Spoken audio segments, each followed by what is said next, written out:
नमस्कार, आप देख रहे हैं आज तक। आपके साथ मैं हूं अंजना ओम कश्यप। 12 मार्च 1993 2 घंटों तक दहल गई थी मुंबई जब 1:30 बजे पहला धमाका बॉम्बे स्टॉक एक्सचेंज में हुआ था और उसके बाद 3:40 पर एयरपोर्ट सेंटोर होटल में। और आज अबू सलेम समेत 7 लोगों का यह मामला टाडा की जो सेशंस कोर्ट की अदालत है वहां पर वो कुछ ही देर में उसका फैसला सुनाएगी। उस फैसले पर है हमारी नजर।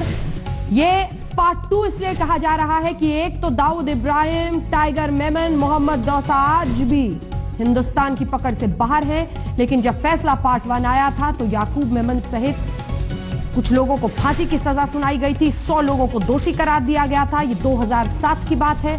अब 2017 में अबू सलेम समेत 7 लोगों पर फैसला आना है। कई खास मेहमान हमारे साथ इस चर्चा में शामिल हो रहे हैं। आपका परिचय उनसे करा दें। हमारे सहयोगी शम्स ताहिर खान, जिन्होंने इस मामले को कवर किया है लंबे वक्त तक, वो हमारे साथ स्टूडियो में मौजूद हैं। वरुण गोस्वामी, वरिष्ठ वकील, हमारे साथ मुंबई से जुड़ रहे हैं। राकेश सिंह, क्रिमिनल एडवोकेट, हमारे साथ मुंबई से हैं। MK झा, वरिष्ठ पत्रकार, जिन्होंने ये सब कवर किया था, वो हमारे साथ सीधे जुड़ चुके हैं। और हमारे साथ कीर्ति अजमेरा है, जो उस दिन मौजूद थे जब 1:30 बजे दोपहर में ये धमाके हुए थे बॉम्बे स्टॉक एक्सचेंज के बाहर।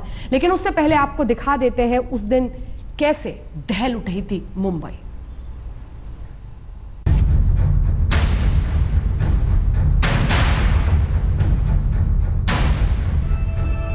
मुंबई अभी दंगों से उबरने की कोशिश कर रही थी। दहशत के चलते मुंबई स्टॉक एक्सचेंज में आजकल ट्रेडिंग दोपहर 1:30 बजे बंद कर दी जाती थी ताकि लोग शाम होने से पहले ही घर पहुंच जाएं। मगर 1:30 बजने से ठीक 2 मिनट पहले अचानक मुंबई स्टॉक एक्सचेंज का सारा शोर एक जबरदस्त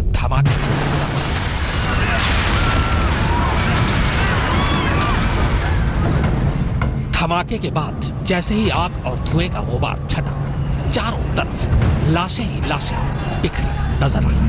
धमाका जीजी भाई टावर्स की अंडरग्राउंड पार्किंग में खड़ी एक कार में हुआ था। धमाके में 84 लोग मारे गए और 217 बुरी तरह से जख्मी।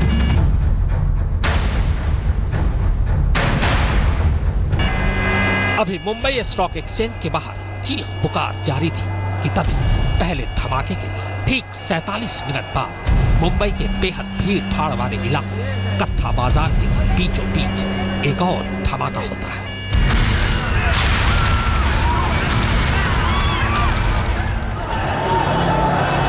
धमाका बाजार में खड़े एक स्कूटर में हुआ था। इस धमाके में 5 लोग मारे गए और 6 बुरी तरह से घायल हुए। पुलिस कंट्रोल रूम में फिर घंटी बजती है। इस बार तीसरे धमाके की खबर थी। अब धमाका दादर में शिवसेना भवन के पास एक पेट्रोल पंप पर हुआ था।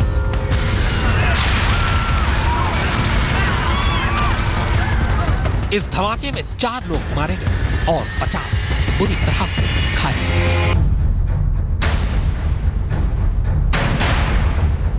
नरीमन पॉइंट पर मुंबई की शान कही जाने वाली एयर इंडिया की आलीशान इमारत में दोपहर का चौथा धमाका हो। धमाका इमारत के बाहर खड़ी एक सफेद रंग की एम्बेसडर कार में हुआ था। इस धमाके में 20 लोग मारे जाते हैं।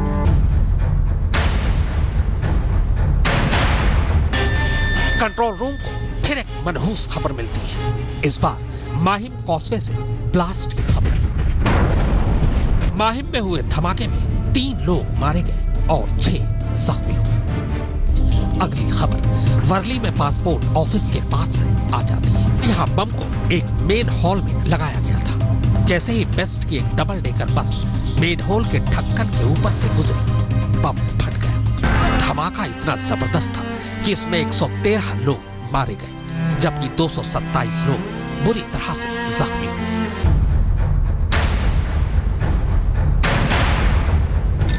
धमाकों की गिनती अब भी जारी थी। इसी बीच अगली दहलाने वाली खबर शहर के मशहूर जावेरी बाजार से आई। यह खबर 7वें धमाके की थी। 7 बम धमाकों की गिनती के बाद शहर के इस 5 सितारा होटल से 8वें धमाके की खबर आती है। हालांकि इस धमाके में किसी की जान नहीं गई, लेकिन होटल के कमरे में RDX से भरे सूटकेस में हुए विस्फोट की वजह से होटल को अच्छा खासा नुकसान जरूर हुआ।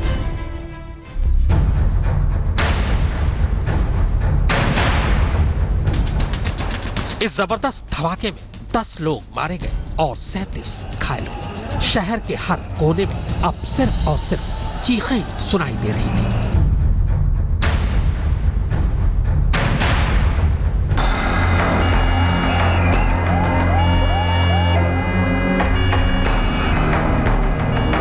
प्लाजा सिनेमा हॉल के बाहर हुए ब्लास्ट के ठीक 7 मिनट बाद मुंबई के पॉश जुहू इलाके में एक और 5 सितारा सेंटूर होटल में धमाका होता है।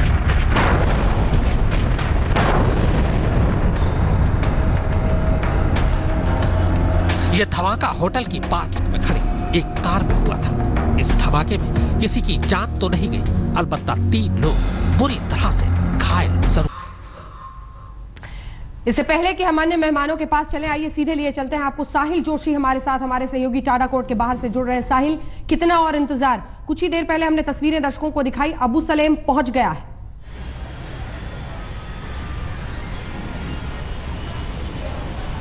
जी, अभी थोड़ी देर में जीडी सानप जो टाडा अदालत के जज है, वो थोड़ी देर में आएंगे और कोर्ट की प्रोसीडिंग शुरू हो जाएगी। उम्मीद की जा रही है कि 11:30 तक इस बारे में फैसला आना शुरू हो जाएगा। 7 इसमें एक्यूज हैं और एक के बाद एक सारे एक्यूज पर अलग अलग चार्जेस के तहत फैसला सुनाया जाएगा, जिसमें कॉन्स्पिरेसी का चार्ज है, आर्म्स एक्ट के तहत चार्ज है, जो उनका हिस्सा है ट्रेनिंग में और रिक्रूटमेंट में, उन सारे चार्जेस के तहत उन पर फैसला सुनाया जाएगा। एक के बाद एक 7 एक्यूज पर यह फैसला सुनाया जाएगा। हालांकि सेंटेंस के लिए, उनको जो सजा सुनाई जाएगी उसके लिए थोड़ा वक्त लगेगा, लेकिन वो गिल्टी है या नहीं उसका फैसला 11:30 के बाद एक के बाद एक आना शुरू हो जाएगा।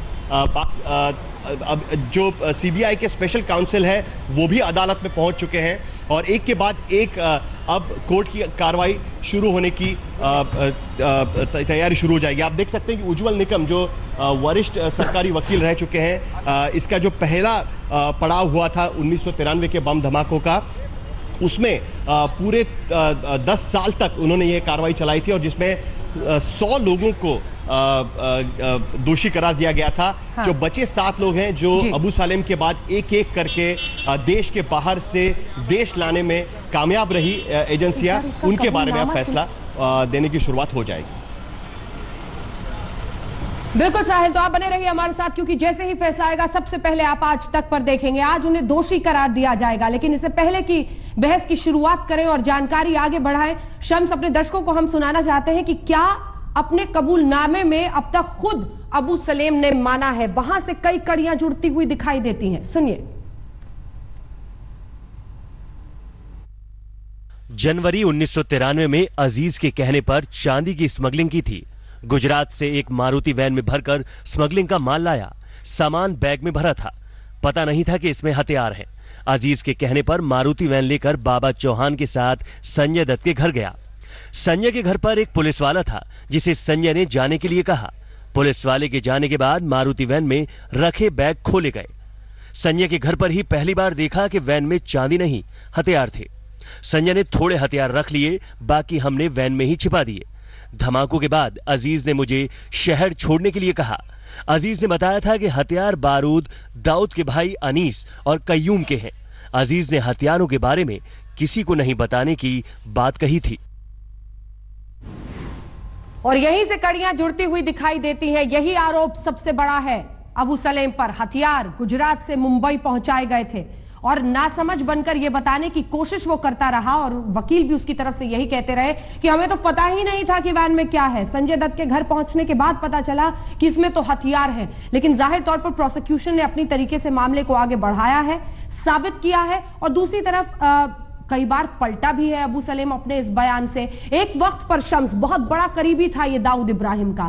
फिर एक अभिनेत्री आती है जिसकी वजह से जंग छिड़ी दोनों में, और धीरे धीरे मामला ये पुर्तगाल भाग गया। वहां पर इसने खुद बताया कि निकाह तक उसने उस अभिनेत्री के साथ किया, और फिर धीरे धीरे ये मामला आगे बढ़ता गया। आज फैसला, और दूसरी तरफ ये एक और सबसे भयावह चेहरा इन धमाकों का अबू सलेम, दाऊद के बाद अगर देखें तो।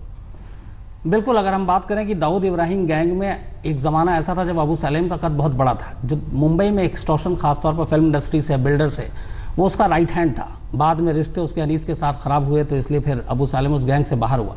लेकिन इस केस में अगर हम बात करें जो 93 ब्लास्ट में जब कोर्ट ने अपना फैसला सुनाया था, जिसमें संजय दत्त को भी सज़ा हुई थी, 100 लोगों को सज़ा सुनाई गई, याकूब मेमन को फांसी हुई, तब ये रिकॉर्ड पे है कोर्ट में कि 15 फरवरी 2013 को पहली बार अबू सालेम एक और शख्स के साथ हनीफ कड़ावाला और समीर हिंगोरा, ये मैग्नम स्टूडियो के मालिक और फिल्म प्रोड्यूसर थे, उनके पास गए और उसके बाद जाकर उसने बोला मुझे दाऊद ने भेजा है, अनीस ने फ़ोन भी किया, कुछ हथियार हैं जो संजय दत्त के वो देने हैं। अगले दिन 16 फरवरी 1993 को ये दोनों अबू सालेम और उसका एक साथी संजय दत्त के घर जाते हैं, 9 AK-56 राइफल, 80 ग्रेनेड और 450 राउंड कारतूस लेकर। लेकिन संजय दत्त इतने हथियार देखकर घबरा जाता है। उसके बाद संजय दत्त कहता है कि मुझे इतने नहीं चाहिए, वो सिर्फ एक AK-56 राइफल रखते हैं और बाकी सब वापस कर देते हैं। ये सारी चीज़ें रिकॉर्ड पे है। उसके बाद जब सारी बातें हुई, आगे भी जो कार्रवाई हुई, संजय दत्त को सज़ा भी इसीलिए हुआ, इसीलिए संजय दत्त को बाकी चीज़ों से बरी किया गया, सिर्फ हथियार के तहत 5 साल की जो सज़ा हुई थी, जो वो भोग भी चुके, बाहर निकल भी गए।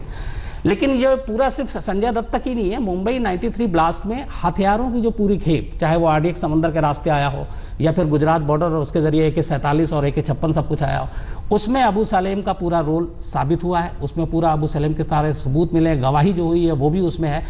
तो मुंबई ब्लास्ट में न सिर्फ हथियारों की खेप पहुंचाना, साजिश रचना, ये सारे धाराएं इन पर लगे, जिसके ऊपर आज फैसला आना कि क्या होगा। बिल्कुल। आभा सिंह हमारे साथ अब जुड़ गए हैं। आभा सिंह, एक मजबूरी है पुर्तगाल के साथ हुई संधि की, जिसकी वजह से 25 साल से ज्यादा जो अभी तक जानकारी आई है सजा नहीं हो सकती है। आज बड़ा दिन है, पार्ट 2 है फैसले का। किस तरह से आप देख रही हैं आज के फैसले को? देखिए, अगर पुर्तगाल के साथ ये संधि नहीं होती एक्स्ट्राडिशन की तो शायद अबू सलेम को फांसी दी गई होती, क्योंकि सारे आर्म्स जो है गुजरात से वो मुंबई लेके आए। संजय दत्त को जो आर्म्स जो उनके घर में लाए गए, वो जो जखीरा था वो अबू सलेम के गाइडेंस में था। लेकिन अगर हम पुर्तगाल की संधि को रिस्पेक्ट नहीं करेंगे तो आगे से कोई भी एक्स्ट्राडिशन होना बहुत मुश्किल हो जाएगा।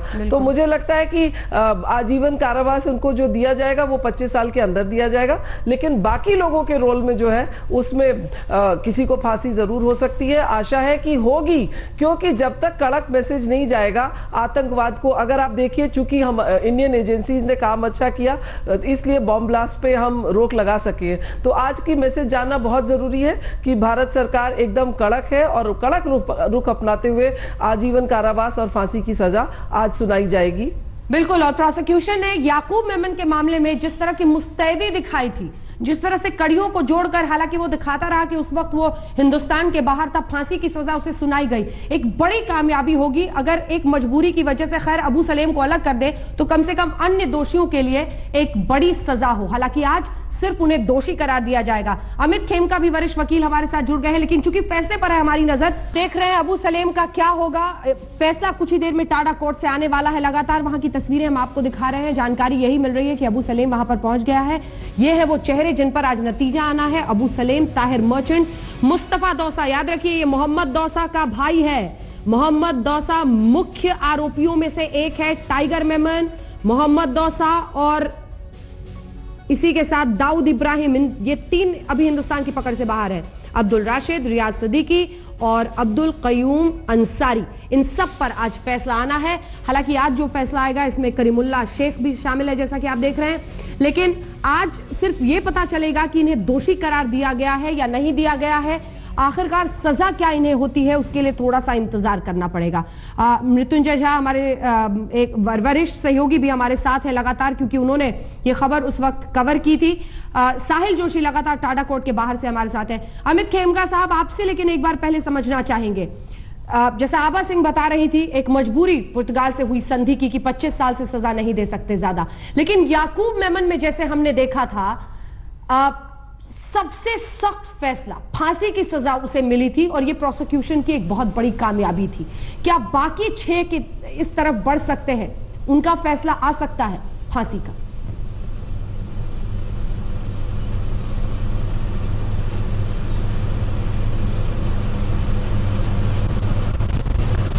देखिए, एक्चुअली टाडा कोर्ट ने 18 लोगों को फांसी की सजा दी थी, जिसमें से कि 16 लोगों की सजा को सुप्रीम कोर्ट ने लाइफ इम्प्रिजनमेंट में कन्वर्ट कर दिया था और याकूब मेमन एकमात्र ऐसा व्यक्ति था जिसकी की फांसी की सजा को सुप्रीम कोर्ट ने बरकरार रखा था। तो जहां तक फांसी की बात है, मुझे नहीं लगता है कि, और अभी सेंटेंस के ऊपर आज फैसला नहीं आएगा, सेंटेंस के ऊपर अभी बहस होगी। जब तक पहले आज ये होगा कि सिर्फ कोर्ट ये कहेगी कि क्या ये 7 लोग दोषी हैं, और अगर दोषी हैं तो किस किस दफा में, किस किस जुर्म के लिए ये लोग दोषी हैं। उसके बाद में सेंटेंस पर बहस होगी, बाकायदा इनके वकीलों को और प्रोसिक्यूशन को एक अपॉर्चुनिटी दी जाएगी कि वो सेंटेंस के ऊपर बहस करें, और उसके बाद ये डिसाइड होगा कि इनको क्या सजा दी जानी है। अभी हाल फिलहाल सिर्फ इतना ही होना है, आज जो जजमेंट आएगा वो ये निर्धारित करेगा कि ये लोग दोषी हैं या नहीं हैं। तो मैं समझता हूं कि उसके ऊपर कोई भी अभी हाल फिलहाल बात करना उचित नहीं होगा, क्योंकि जब तक वो बहस नहीं हो जाती, जब तक और दोनों पक्ष सेंटेंस के ऊपर अपने आर्गुमेंट्स नहीं रख देते हैं, तब तक उसके ऊपर कुछ भी कहना पॉसिबल नहीं होगा। ठीक है, एक बार हम चाहते हैं कि तस्वीरें दिखाएं। आबा सिंह जी, याकूब मेमन के केस को रखते हुए इन केसेस पर चर्चा आपसे करेंगे, लेकिन इन तस्वीरों के साथ अपने दर्शकों को छोड़े जाना चाहते हैं ब्रेक में।